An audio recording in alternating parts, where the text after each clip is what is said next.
Bismillahirrahmanirrahim. Assalamualaikum warahmatullahi wabarakatuh. Wassalli ala Muhammad la haula wala quwata illa billahil azim. Alhamdulillah. Kali ini saya akan sampaikan untuk tutorial EPANET bagian 2 ya. Jadi ini sebagai kelanjutan dari yang pertama kemarin. Ini saat ini adalah untuk input data dan running awal program EPANET.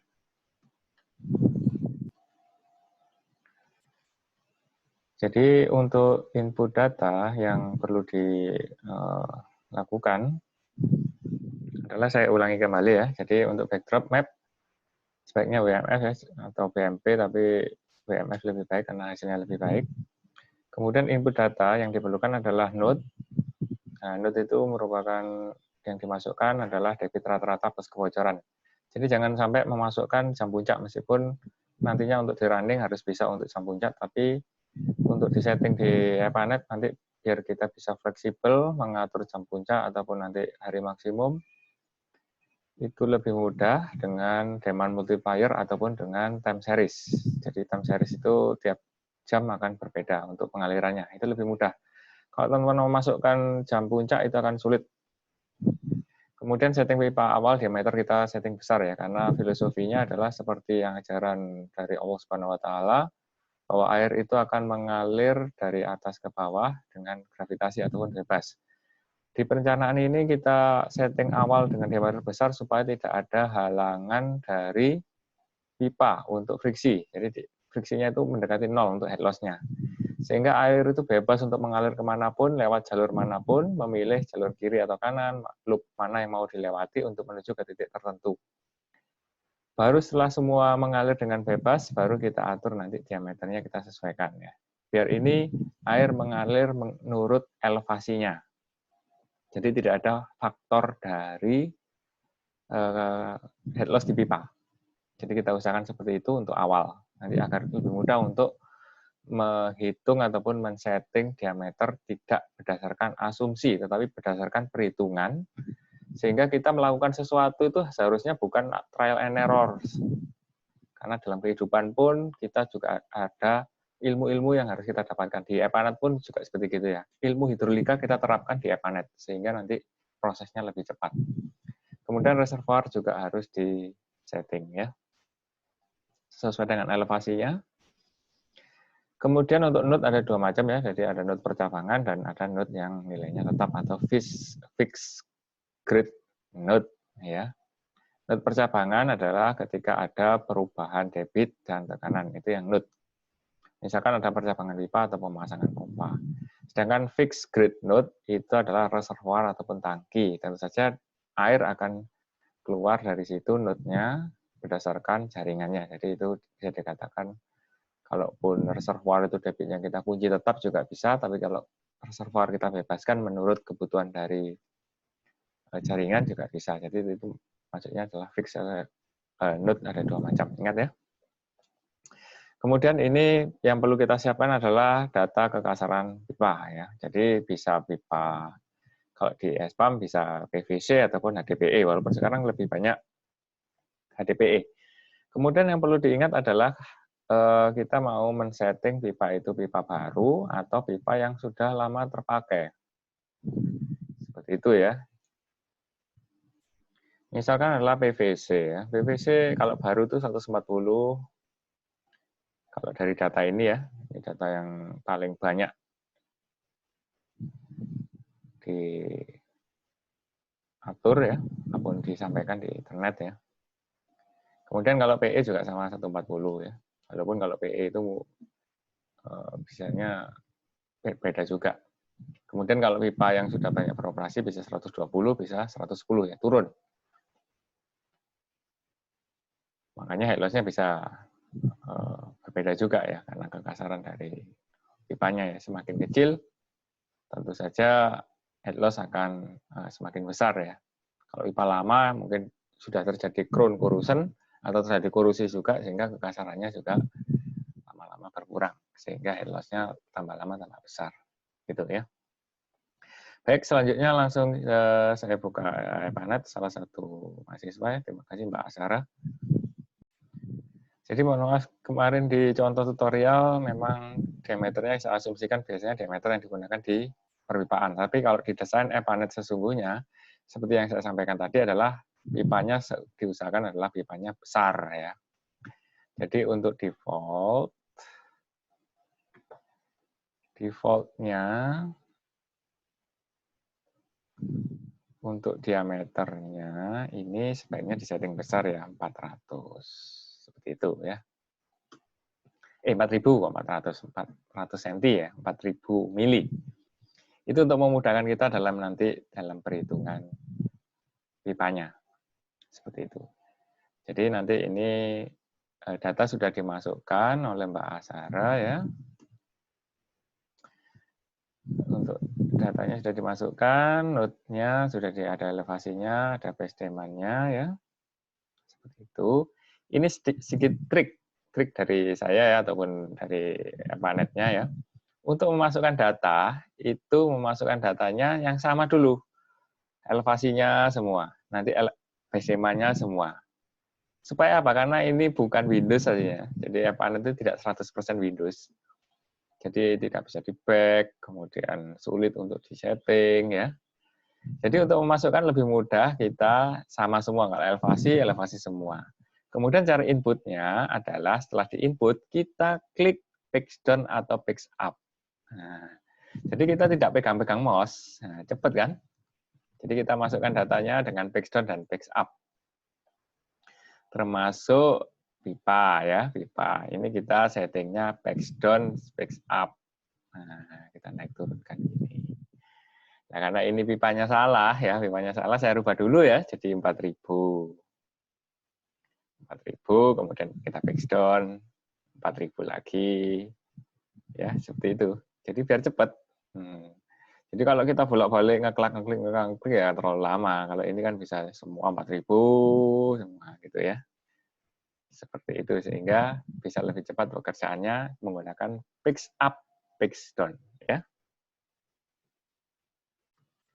Setelah data semua kita masukkan, jadi kalau node itu yang dimasukkan ada dua ya, ada elevasi dan base demand.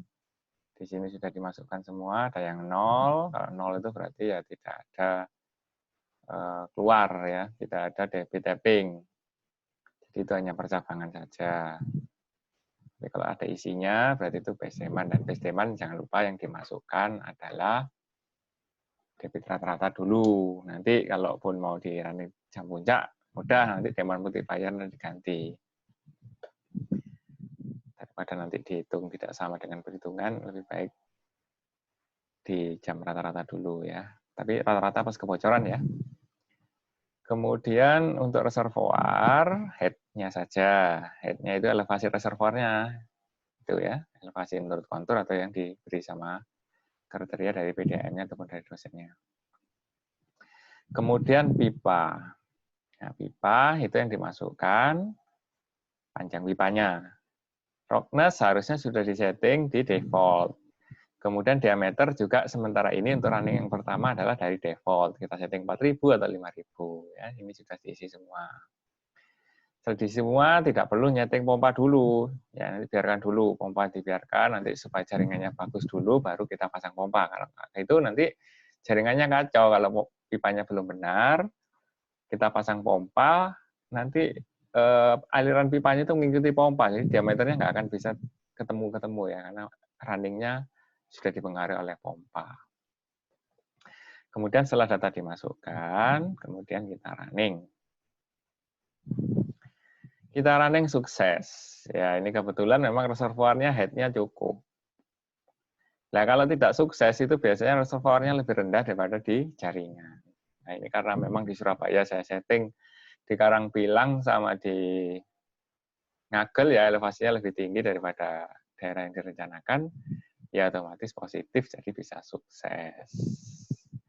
Nah, untuk evaluasinya kita lihat dulu ya, kita lihat tadi di sini ada tabel untuk node, kita keluarkan datanya elevasi, base demand, kemudian ada demand, head, kemudian pressure dan kualitas. Kita keluarkan dulu ya. Kita keluarkan dulu, kemudian untuk link, panjang, kemudian diameter, kekasaran, kemudian debitnya, kecepatannya, unit head loss, reserve factor, reaction rate nggak perlu ya, kecuali kalau kita ada sisa klur, kualitas juga nggak perlu. Nah ini dari data yang dikeluarkan, jadi kecepatannya kan kecil-kecil ya memang karena diameternya besar, tapi ini sudah ada yang 0,8, ini mungkin yang di reservoir ya. Jadi kecil-kecil semua, ini yang kita inginkan ya, jadi unit head loss-nya hampir 0 ya, hampir 0, karena kita bebaskan dulu secara gravitasi pengalirannya, jadi mengikuti kontur ya, mengikuti kontur. Kemudian base demand ini masih sama ya, base demand sama demand masih sama. Ini tandanya ketika debitnya masih debit rata. Nah, ketika mau dirubah menjadi jam puncak yang belum time series ya, kalau kecuali dosanya mau tiap jam berbeda-beda ya. Tapi kalau ingin satu jam puncak, tinggal diganti ya, tinggal diganti saja untuk dianalisis optionnya, demand multiplier misalkan jam puncaknya faktornya 2, jam puncak faktornya 2, kita tinggal ketik 2. Jadi tinggal ketik 2, kita run lagi. Nah, kita run lagi, ini masih sukses.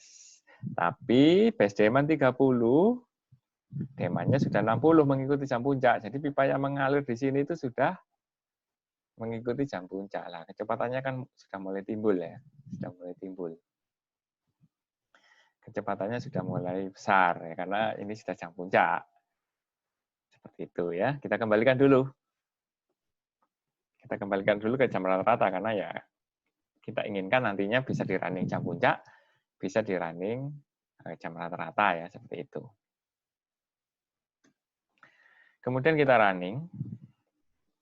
Nah, kita running ini metode ini sudah dinyatakan cukup sesuai ya. Dinyatakan sesuai. Kemudian kita coba hitung untuk memasukkan ke diameter yang kita inginkan, yang kita desain ya. Caranya bagaimana? Kita kombinasikan dengan perhitungan Excel ya.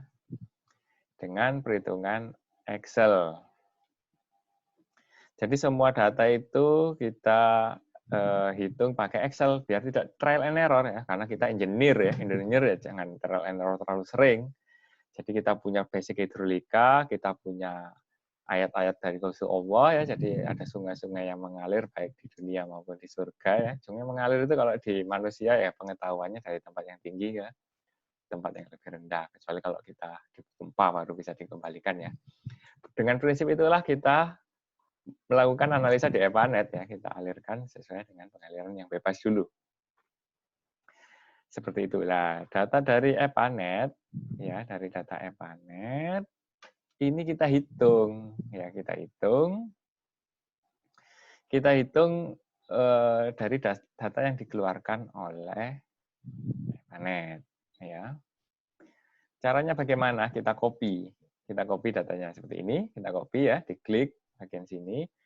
Kemudian kita copy. Nah, copy kita masukkan ke clipboard. Ya, kita copy ting ya. Kemudian kita masukkan ke Excel ya. Nah, sudah masuk kan datanya ke Excel. Jangan lupa Excel-nya karena ini EPANET, settingannya juga English, maka Excel-nya juga desimalnya harus dipastikan dalam titik ya, kecuali kalau teman-teman Windows-nya dan Windows-nya koma ya akan terbaca koma, tapi ya kita sesuaikan saja dengan output dari EPANET keluarnya apa ya. Kalau titik ya kita ganti dulu Excel-nya menjadi titik. Seperti itu. Kemudian di sini ada diameter ya. Diameter tentu saja rumusnya ya kita buat ya untuk menghitung diameter. Seperti itu.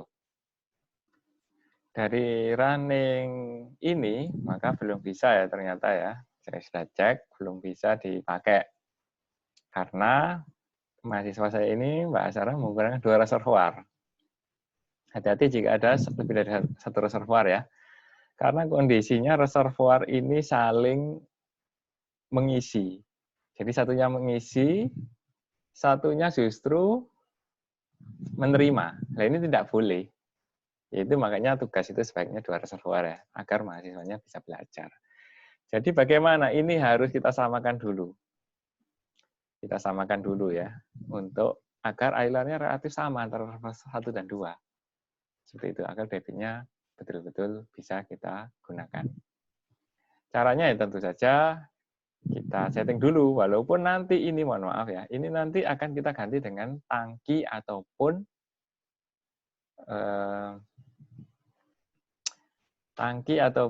pompa.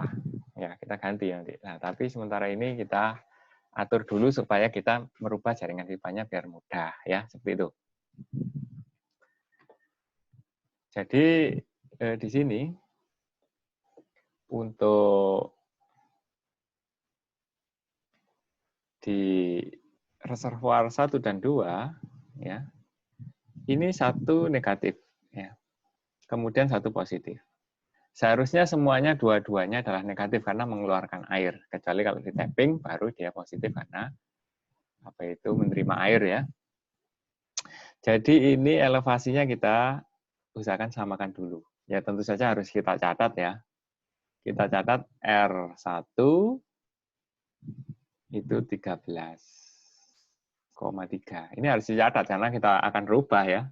Nanti kita kembalikan lagi, kita ganti dengan tangki atau reservoir. Pompa.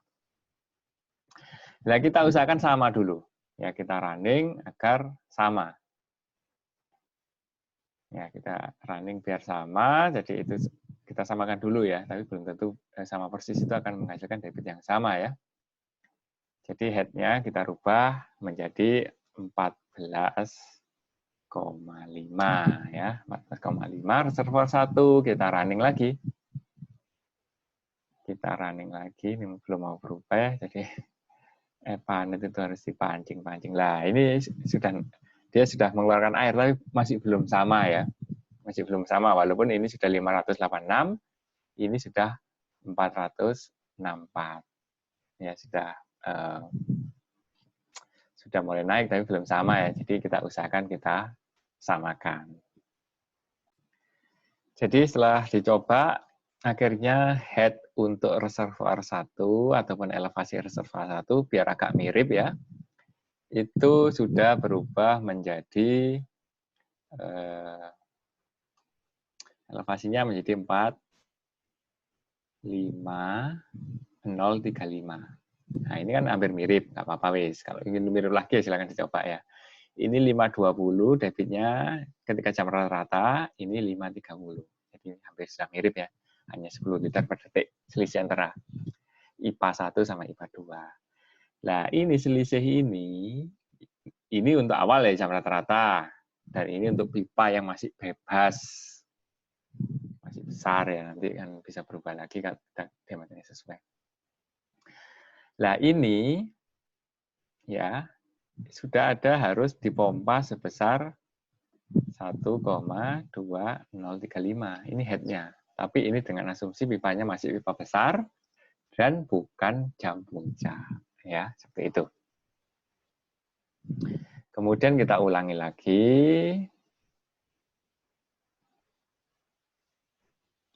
Kita ulangi lagi ya.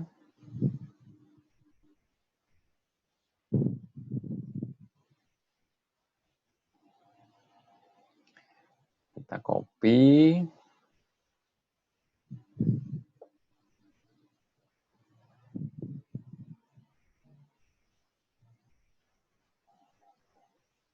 Kemudian kita masukkan ke perhitungan Excel ya. Tuh. Untuk perhitungannya kita asumsikan dulu ya. Kita asumsikan ini boleh 0,6 atau 0,7 ya. Kemudian kita hitung dengan kecepatannya, maka kita ketemu diameternya ya. Jangan lupa, ini harus ada absolutnya. Misalkan kalau nggak ada absolut, ya kalau absolutnya lupa ya. Absolutnya lupa, kejadiannya seperti ini. Lah, ada yang tidak bisa kehitung. Karena apa? Karena alirannya negatif. aliran negatif itu karena memang di Epanet alirannya terbalik daripada loop-nya. Jadi negatif kan? Makanya jangan lupa harus ada absolutnya, diberi absolut ya. Untuk angkanya diberi absolut agar tidak ada hasil yang tidak bisa dihitung.